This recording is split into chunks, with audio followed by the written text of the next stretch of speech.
اگر ابھی تک آپ نے ہمارا چینل سبسکرائب نہیں کیا تو پلیز سبسکرائب کریں اور بیل آئیکن پر کلک کر کے ہماری آنے والی ہر نئی ویڈیو بالکل فری میں حاصل کریں۔ فاز فوزا عظیما صدق اللہ العظیم۔ صدر علی مرتبت، حاضرین باتمکین، الفاظ کے موتیوں کی کہکشاں جب اوج ثریا تک پہنچتی ہے تو اس کی ترتیب کچھ یوں بنتی ہے: حصول پاکستان کے مقاصد۔ کیا اس لیے تقدیر نے چنوائے تھے تنکے، کیا اس لیے تقدیر نے چنوائے تھے تنکے کہ بن جائے نشیمن تو کوئی آگ لگا دے۔ وقار 1947 کا وہ وقت بھی یاد کیجئے جب لاشیں گر رہی تھی، جب سسکیاں نکل رہی تھی، جب آہیں ابل رہی تھی، جب سہاگ اجڑ رہے تھے تو گودے ویران ہو رہی تھی، ایک ہی راگل اپنی تھی کہ بن کے رہے گا پاکستان، لے کے رہیں گے پاکستان۔ چشمے فلک نے ہزاروں بگوروں کفن لاشوں کا نظارہ کیا۔ دیوکار اس وطن کی بنیادوں میں ننھے ننھے اکیلے پھولوں نے اپنا لہو انڈیلا، تب جا کر آفتاب پاکستان طلوع ہوا۔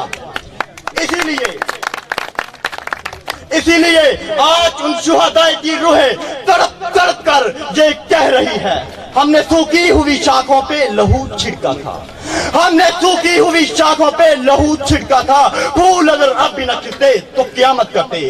دیوکار ہم نے پاکستان حاصل تو کر لیا، لیکن یہ خبر نہیں کہ کس بنا پر پاکستان حاصل کیا گیا۔ اس وقت کے مسلمانوں نے دو قومی نظریے کی بنیاد پر اس وطن عزیز کو حاصل کیا۔ ان کا نعرہ تھا کہ مسلمان الگ قوم ہے، ہندو الگ قوم ہے، ان کی ثقافت و معاشرت الگ الگ، حتیٰ کہ ان کا جینا مرنا بھی الگ الگ۔ ہمیں الگ وطن چاہیے، الگ زمین چاہیے جہاں پر ہم اللہ کے احکام کی پاسداری کر سکیں۔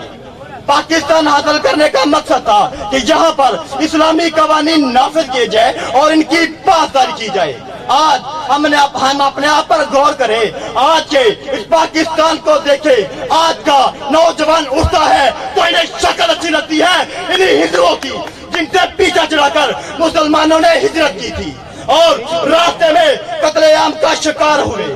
دیوکار لائق کے احترام، آج ہم ان شہداء کی قربانیوں کو یوں ہی رایہ گاہ سمجھ بیٹھے ہیں، ان قربانیوں کو یوں ہی رایہ گاہ سمجھ بیٹھے ہیں۔